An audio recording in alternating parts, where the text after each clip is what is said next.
Let me start by saying that temperament theory is not a cure for everything. It's not a cure for every problem. But it is a good tool that can be used to help each and every person get along. Therefore, with temperament, once you get to know about your temperament, it helps you improve yourself and helps you to know how to get along with the people around you, both in school, church, your business, your career, or wherever you find yourself. Hello everyone, and welcome once again to the Review with Me podcast. I am your host, Mrs. P. Stamino. How have you been? Have you been able to catch up on our previous videos? Have you watched each and every one of them? Did you assess yourself? Do you know your temperament? Do you now understand the vocations that are acute to your own temperament? Well, today we're moving into chapter 8. We are actually moving forward. Remember, I'm your walkthrough reading coach aimed at bringing reading for personal development and capacity your way. So what will we be seeing in chapter 8 of Why You Act the Way You Do by Tim LaHaye?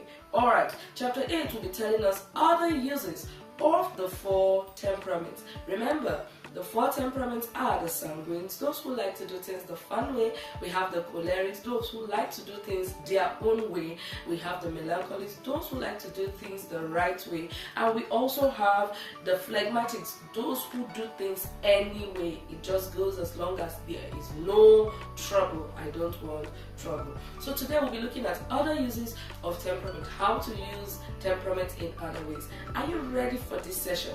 If you're ready, please come with me. Let's go straight into it, and I hope you enjoy it just as much as I do.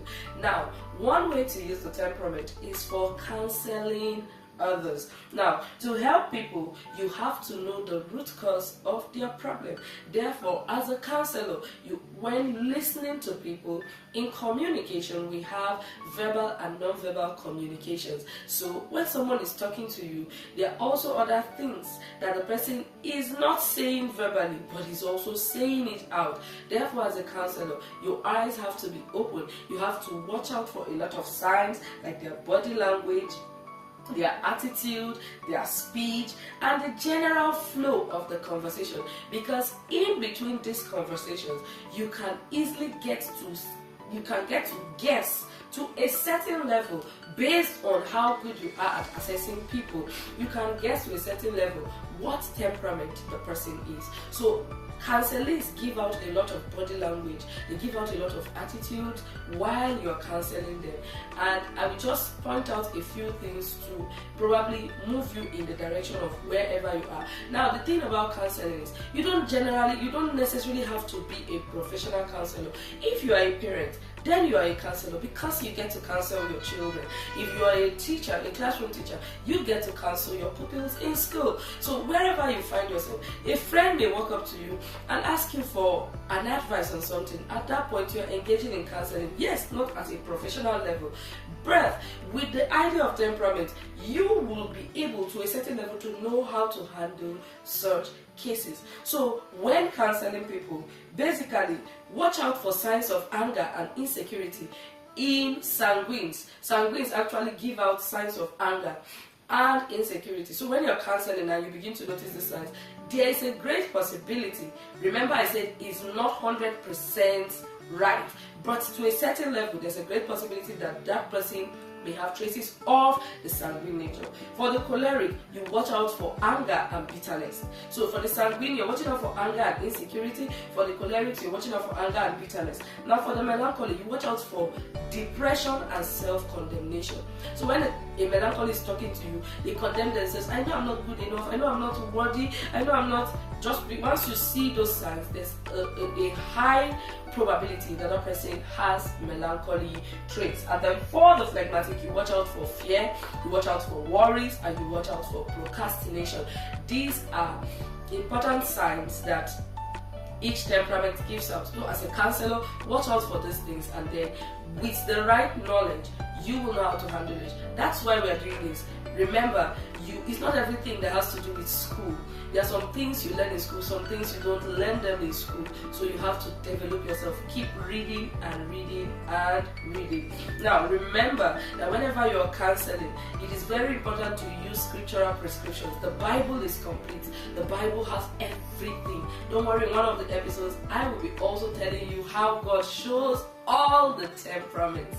He shows all the temperaments. So when you use the Bible has an answer to everything. For example, anger, he will say, you can get angry, but do not sin in your anger. For fear, do not be afraid. So the Bible has answer for depression. It says, rejoice in the Lord always. Alright, so let's move on to the next use of temperament.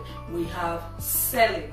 Now, for selling, if you are a salesman and you use this theory very well and effectively, trust me, you will be able to make a lot of sales. Why do I say so? Selling is not about you, the salesman. It's about your communication to your customers. And how do you communicate with your customer? Understanding your customer gives you an opportunity to be able to sell whatever product you're selling to them. So my papa always says something.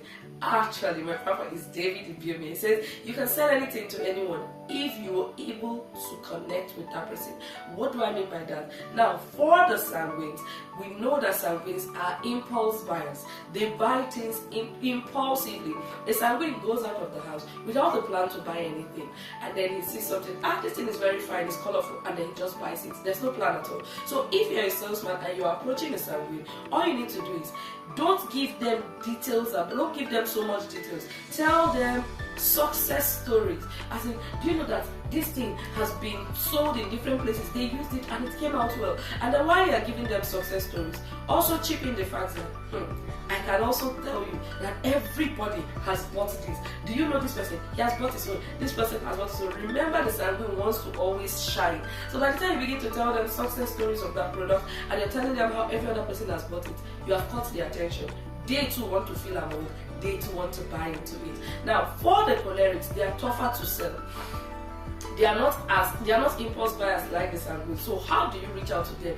They buy things based on needs and the value it will bring. So when you're selling to a sanguine and telling them success stories, a choleric is not interested in your success stories. In fact, to him, you're talking too much. So just tell him this thing will help you fulfill, or it will help you for this particular need. You know, you want you're gonna need this because this will help you do this work faster, and then while you do this work faster, it will allow you to be able to finish this work and go to the next one. By the time you're telling them about the value to bring to them, you are getting their attention and they will most probably buy from you. Now, for the melancholy, these ones, they are questionnaires in live form. They will ask you questions upon questions upon questions. So if you're a salesman and you're reaching out to a melancholy, you're going to need to have a lot of facts about the product you're selling.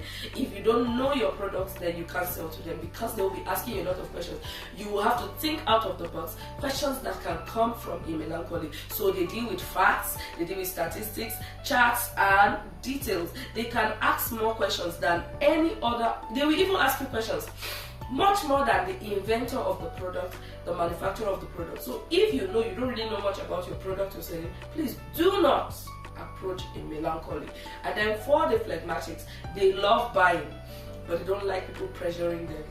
So just like the sanguine, you don't pressure them. All you do is you tell them success stories, you tell them how this will help them in so many ways, and also assuage their fears.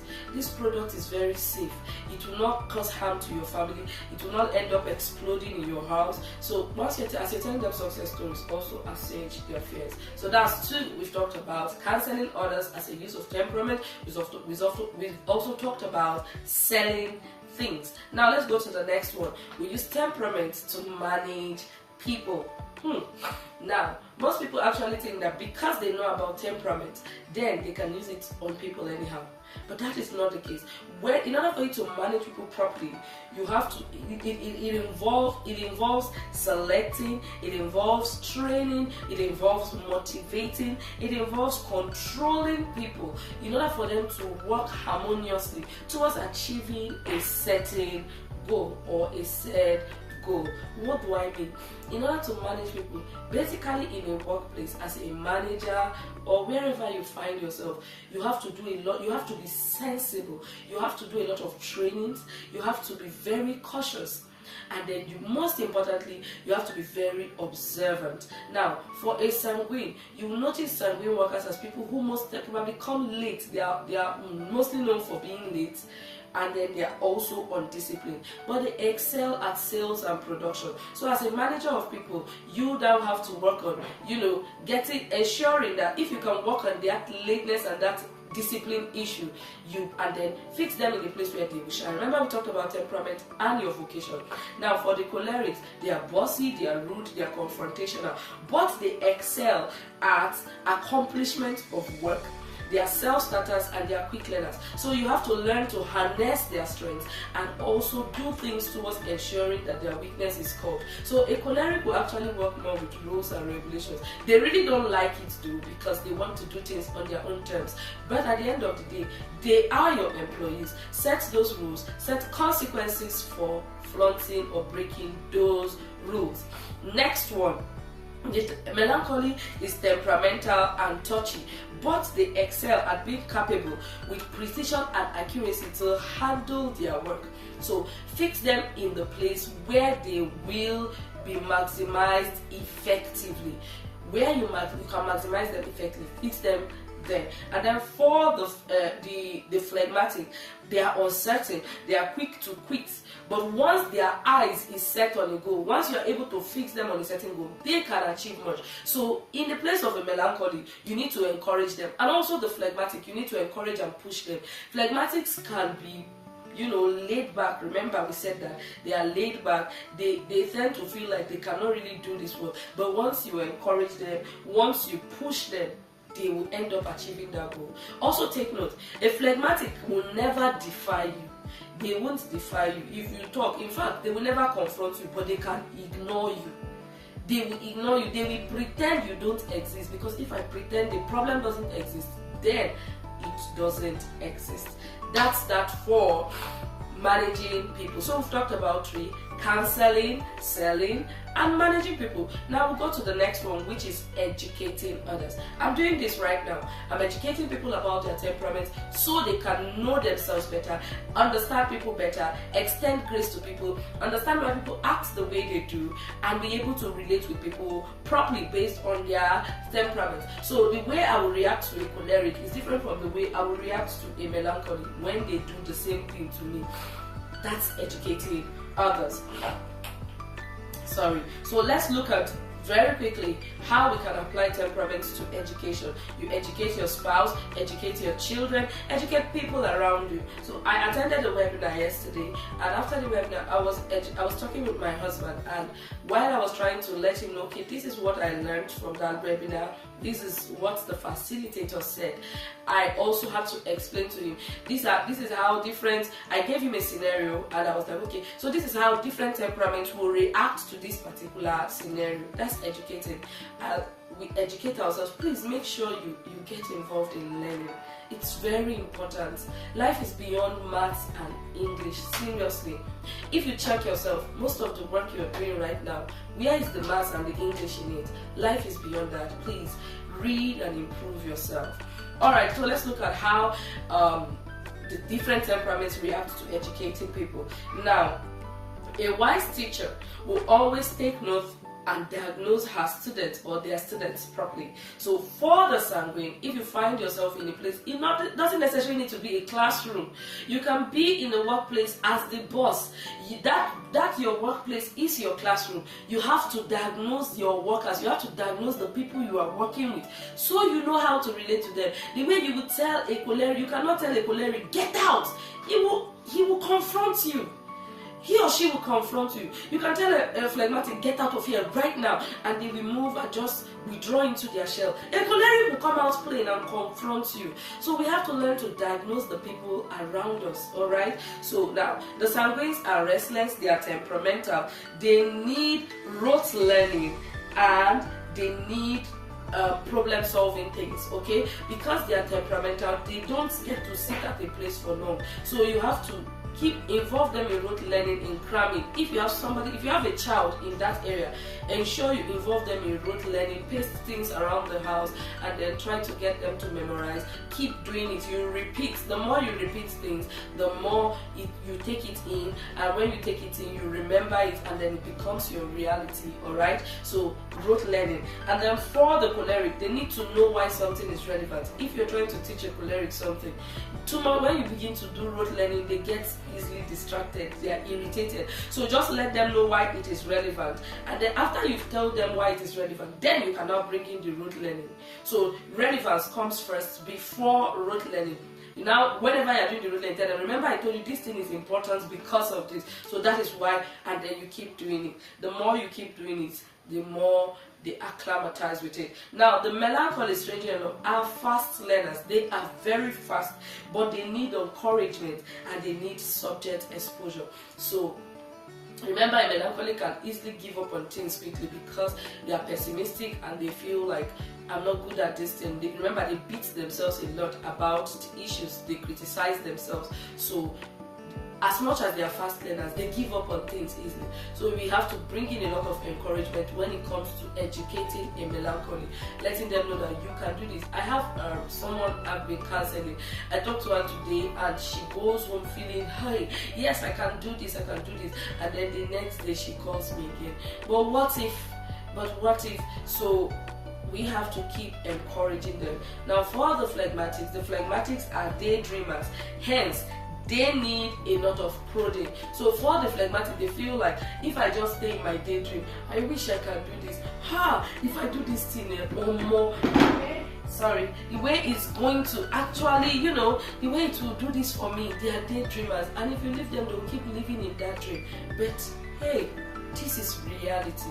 So we have to bring them back to reality consciously and encourage prodding. We keep prodding them. So temperament is very important. It's very important. Please, if you are a parent and you are watching this, try to diagnose your children so you can work with them. You can work with each and every one of them in the temperament that they are. Next use of temperament is to resolve personality conflict. Now, we are social humans in an ecosystem, and we know that there will always be conflict. Why do conflicts arise? Because of our unique individual differences, because of the different perspectives that we have. So there will always be conflict. I don't agree with you, you don't agree with my point of view, and then there's a conflict. But how then do we manage this conflict? How then do we resolve conflict? There are a lot of people that don't even know how to resolve conflict.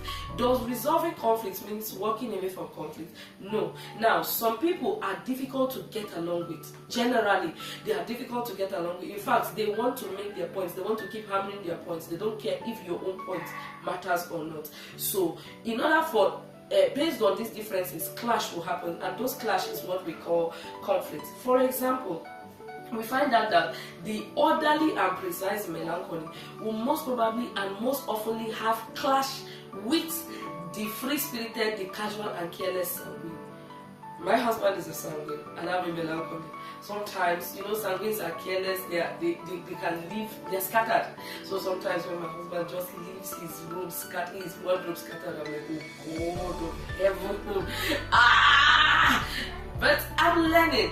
In fact, I'm not where I want to be, but I'm not where I used to be. I'm more calmer now. I used to be any small thing. Once there's sand in the house, I just want to sweep. I can sweep my house about 17 to 20 times in one day because I don't want anything. But come on, life is not like that. Things will definitely happen. Now, we also find out that the choleric, who is a fast-paced, will always have clash with the laid-back phlegmatic. Why? The choleric is always irritated and annoyed. They are challenged because they are trying to push the phlegmatic. They say, I want to help your life. You cannot do this. Don't you know that by doing this, you will help yourself. You will do this one, you will do that one. Meanwhile, the phlegmatic is a very, very stubborn person.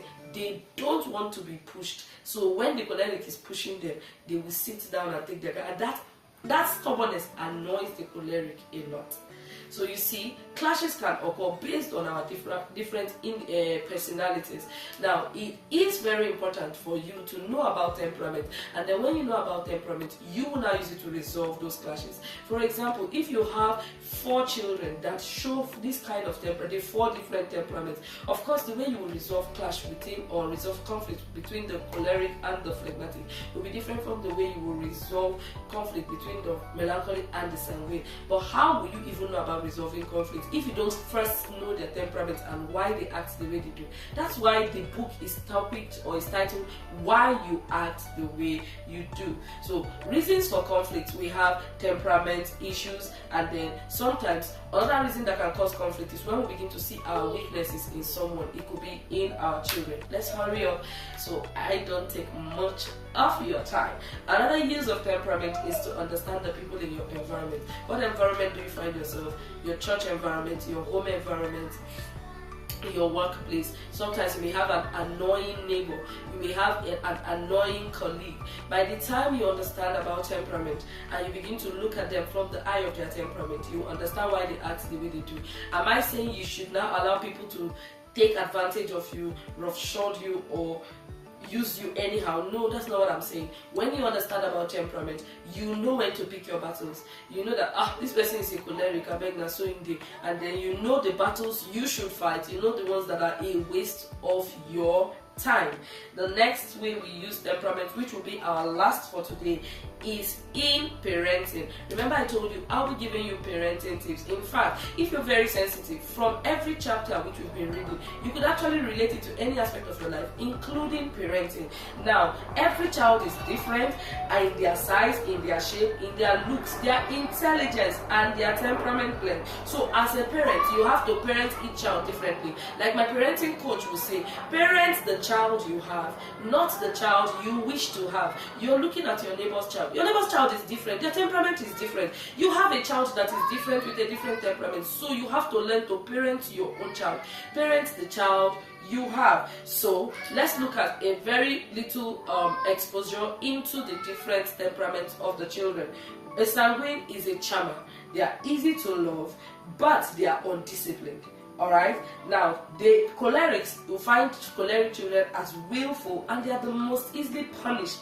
But as much as you are punishing them, you are giving them consequences. Be careful not to break their spirit, because that spirit in them is what gives them the drive. Remember Apostle Paul in the Bible. He was a choleric. The spirit is what pushed him, even when he became born again. That was what led him towards taking territories for Jesus. That was what pushed him to write books. So once you break the spirit of a choleric child, you've broken that child. So be careful not to break their spirit, because they will definitely test you. They will tell a choleric child, you are talking to them, they will do that thing you are telling them what to do. They will do it and be looking you straight in the eye. Let them see what you can do. So you have to be very careful. Wisdom is very important. At this point, I will also tell you that you cannot parent a child based on assumption. Parenting has a manual.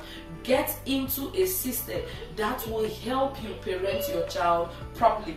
The next one is the melancholy. A melancholy child is disciplined. You can find them as the most disciplined child in the room, but they are very pessimistic, they are negative, they are critics, they criticize anything and everything. They really don't see good in anything at all that happens with anyone. And then for the phlegmatic children, they are easy to raise, but they are laid back, and as I've said before, they are daydreamers. They are the most easiest children to raise, but they are laid back. They dream a lot. So you have to do a lot of encouraging. You have to ensure you get them to be curious about things. If not, you just end up raising a laid back child. Now also, I want to state that each child needs love and has other unique needs, and if you are not ready to do the work, then you have no business being a parent. Parenting is work. It's not just about carrying a child in your womb and then giving birth to the child. Work has to be done. And if you are not ready to be intentional about doing that work, please flee from parenting. At this point, I will draw the curtain on the first part of chapter 8. Chapter 8 is a very, very bulky chapter. I had to divide it into 2 parts. So in the next part, we'll be talking about another very interesting aspect of chapter 8. Thank you very much for staying with me. I hope I was able to enlighten you on some uses of temperament. I hope you enjoyed the segment with me also. Please get involved in reading. Get to read. Educate yourself. When you educate yourself, you can educate other people. Don't forget to subscribe to our channels so you can watch all our videos without any hitches. Subscribe to us on YouTube. Don't forget to also like, share, follow, and also comment. I responded to a lot of comments. I want to use this opportunity to say thank you to everyone that reached out to me, both personally and also on our videos. You commented, and I'm sure I responded to all the comments. I'm committed to responding to everything. You have questions, please ask me. Read the book. The book is the link of the book is in the bio. Read. You have questions, we can rub minds together. Let's find out. That's why it's called Review with Me. Let's cultivate once again the reading culture in our generation. Thank you very much once again, and God bless you.